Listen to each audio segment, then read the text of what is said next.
Good afternoon. I'm Bob Margulies, a former president of the Hudson County Bar.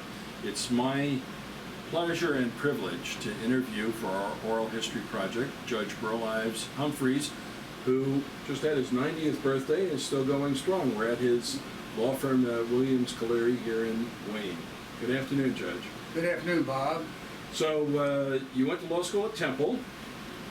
Yes, and one day the dean called me in and said that he'd gotten two letters, one from an appellate division judge in New Jersey and one from a federal judge in Newark, and I was the editor-in-chief of the Law Review, and he said he would recommend me.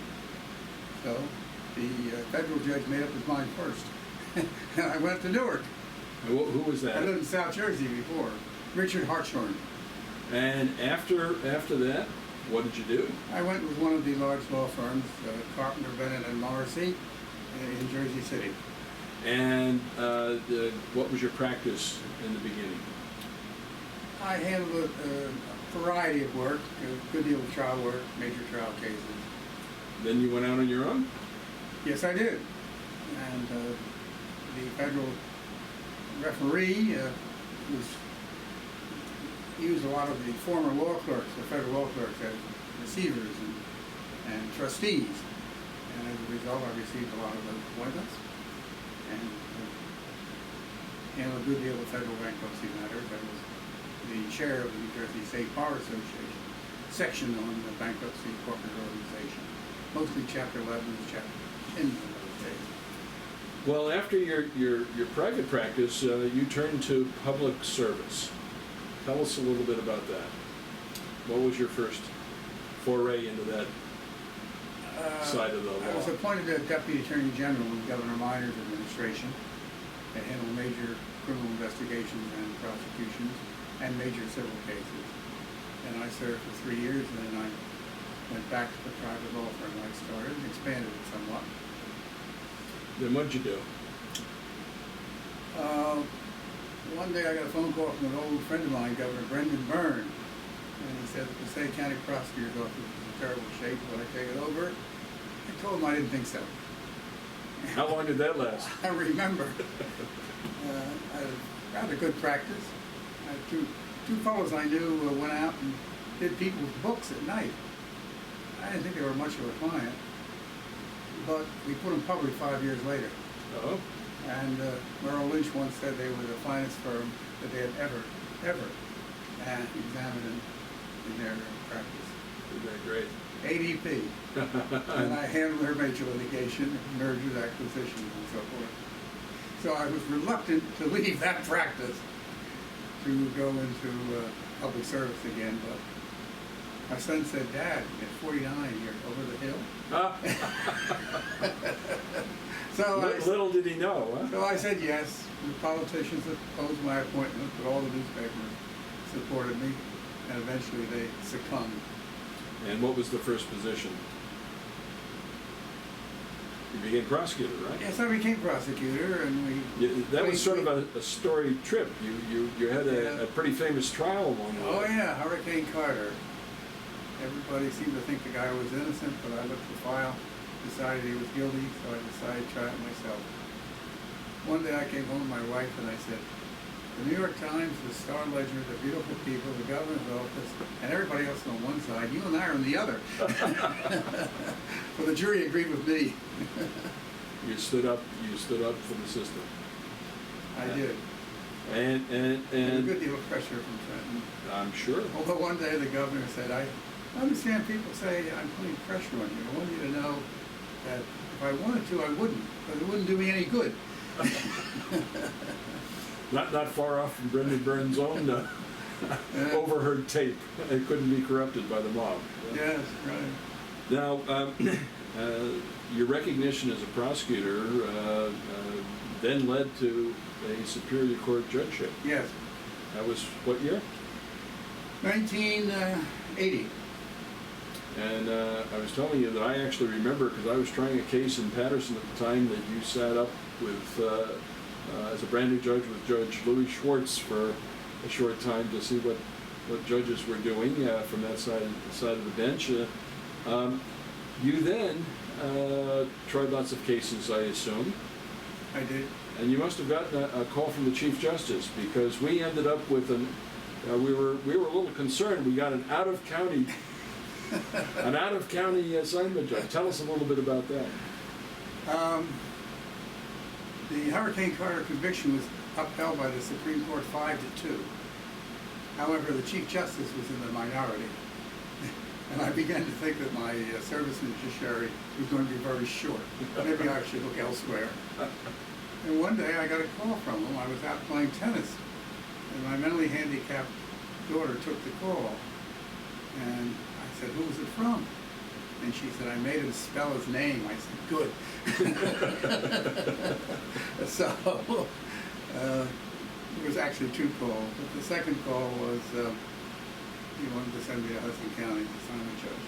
I'd only been a judge a couple of years. I wasn't quite sure what I was doing.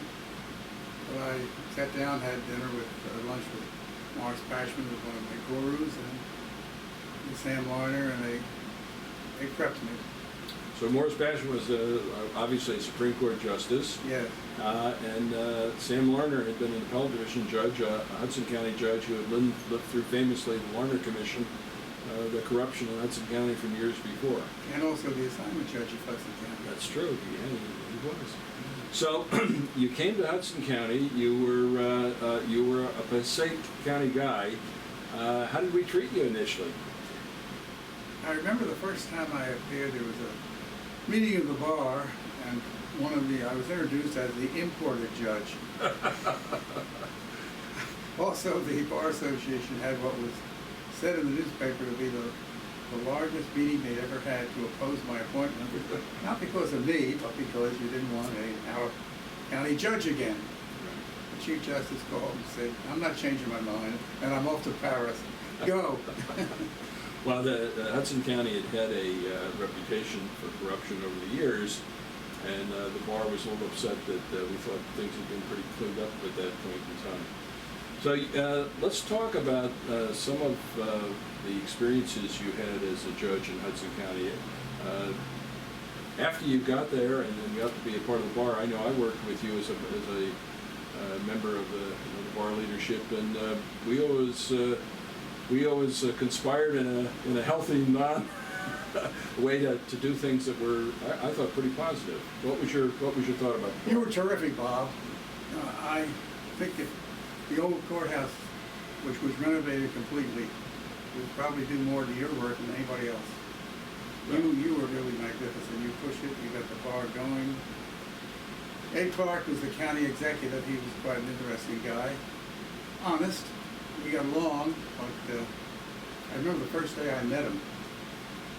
He had come up to my chambers. I'd only been there a couple of weeks, and he said, "You know what I told my wife this morning?"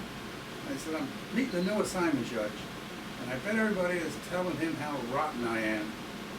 But you know, Judge, everybody's telling me how lousy you are, so we start off even." That was Ed Clark. He was a consummate politician. And he told me that he would not proceed with the completion of the building. He said, "I'm going to make it into a museum. It would cost too much to heat and so forth." And I argued with him and fought with him. And I remember at one point I said, "I'm going to a bar dinner tonight and they're going to sue you." And no use talking anymore. Later that day, I got what was a memorandum of understanding from him, signed by him, which was difficult to understand, but I think it said, "Go ahead." Well, So we went ahead. The three of us signed it. I signed it on half the bar, and we got our bar chambers, and he signed it, you signed it, and I agree with you. I wouldn't want to look back at that document and see if it made any sense or not, but we got our courthouse, a beautiful historic courthouse. Absolutely. Reinstated. We had a great trial court administrator. He was the best. John Clark. And he came in one day and he said, "They've agreed we could go ahead, but they're not doing anything. Nothing is happening." I said, "Well, you tell me, what's the solution?" He said, "Relieve me from all my duties and I'll do it myself." And I did. And we had another young man took over as trial court administrator in practice, not officially, of course. And John went out, and he transported everything over, he commandeered people, and he finished the job. Yes, and With your great help. well, what a great job it was, John. I remember in the negotiations, we still had elevator operators, and I was a little naive, and I said, why do we have these elevator operators? And someone turned to me and said, hey, Tommy, those are voters. That was the old mindset, the old political mindset. I'll tell you one story which I have a little reluctance to tell, but I think I will, because Statute of limitations is run. It's history. Of course. We were all set to have a meeting here, going ahead, having the induction ceremony. Justice Brennan would be there. And I got a call from Chief Justice, said, you can't do that, you can't name that building, because it's after a living person, you have to wait till he dies. I said, Chief, we're already, no. I'm not going to attend, I doubt anybody else would attend either. Wow. I didn't call you. I didn't know that story. I know. I called Justice Garibaldi, who was going to have her chambers there, was going to speak at the induction ceremony, and she was mad. I wait till I see him Monday morning. So then I called the chief. I said, I thought I had to tell Justice Garibaldi, she's going to be talking to you Monday morning. He called back a little later and he said, all right, go ahead. I'll be there. So that took care of that. But for a while, you were in jeopardy. Well, when he came, he was so gracious. He met with Justice Brennan, members of the bar, and then we decided to have a portrait, as you recall, done a couple of years later. Chief Justice came, I spoke, he spoke. And he was just he was wonderful. He had sat, as you know, as assignment judge in about 1946 or 47. That's right. In that courthouse. Basically the first one. Yeah. Judge Geronimo was presiding judge of civil at the time, Right. and we decided that he would go over there. And we had the problem with the judges who would have what courtroom. How would you like to solve that, Judge Geronimo? We said, fine. He solved it. I think he said, if I find a cigarette butt on the floor, it's $100. So the lawyers were put up to it. And we should mention, after John Clark left Hudson County, he went to the AOC in Trenton, and then he went to run the Los Angeles County system, which is the same size as New Jersey. It's actually, they have more courthouses there. 650 judges. Wow. In the Superior Court. Wow. Yeah, So, one of the largest in the country. yeah, that The quite letterhead had CEO and trial court. Well, I told Justice Brennan that we were still trying to get a new courthouse built for the remainder of the court system. So I saw that he was sitting with the county executive, and I walked over there, and he looked at Ed Clark, and I think it's Januszewski then. No, I'm not sure. I think it was Januszewski by then. One or the other put his hand on Januszewski's knee and said, when are you going to get Burl his new courthouse?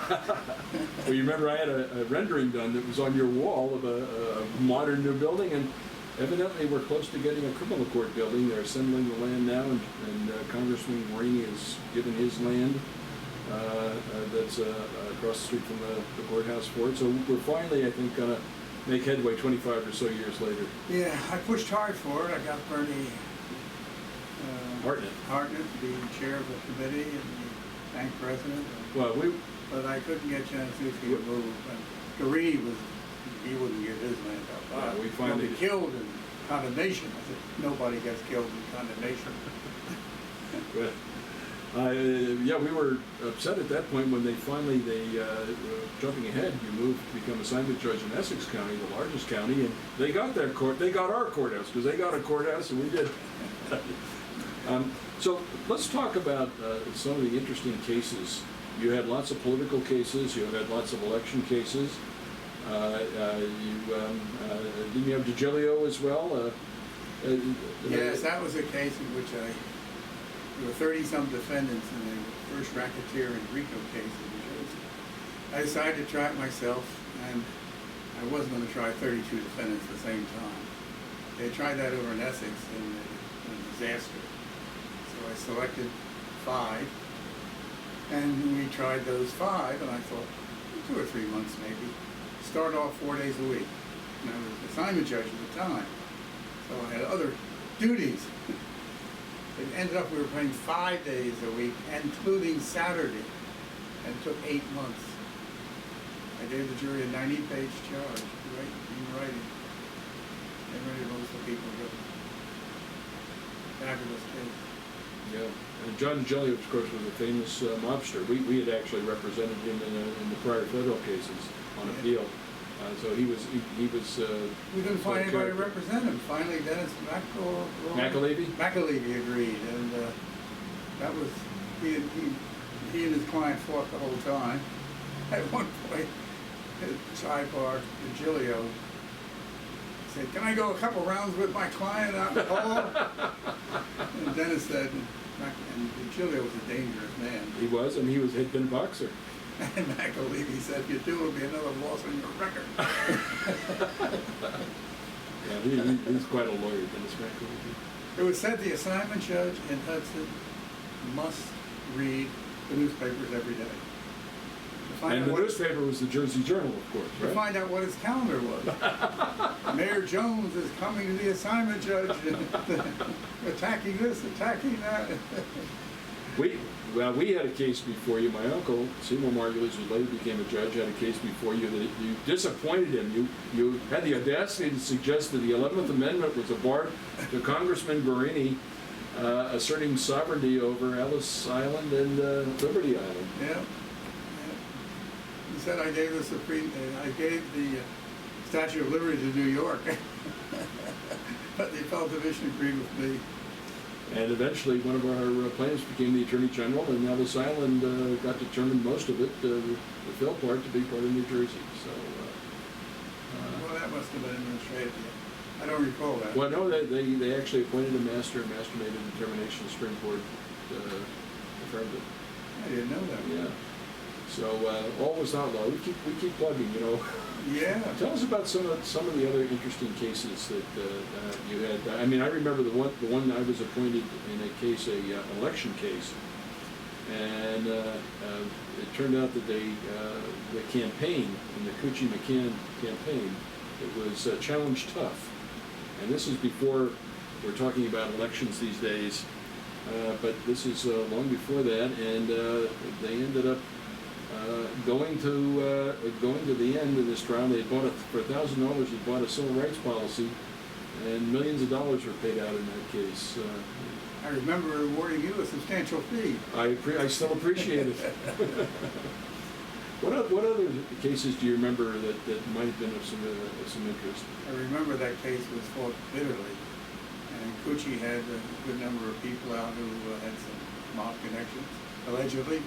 And McCann had some police officers who were swinging their clubs. Tires were being slashed, and almost every day had a hearing on the subject up until the time of the election. And finally, the election that day, the time had passed, and there were people waiting to be elected, were waiting to vote. So I did something innovative. Can you think what it was? I don't recall. Very interesting. I ruled that anybody who was waiting to vote and hadn't voted yet could vote in a new voting booth, which I set up in the courthouse. And they voted by absentee ballots in the courthouse. That predated this provisional ballot, which is the process now, when there's a question about whether you can vote or not. And we actually have a procedure. You didn't know you spawned a procedure.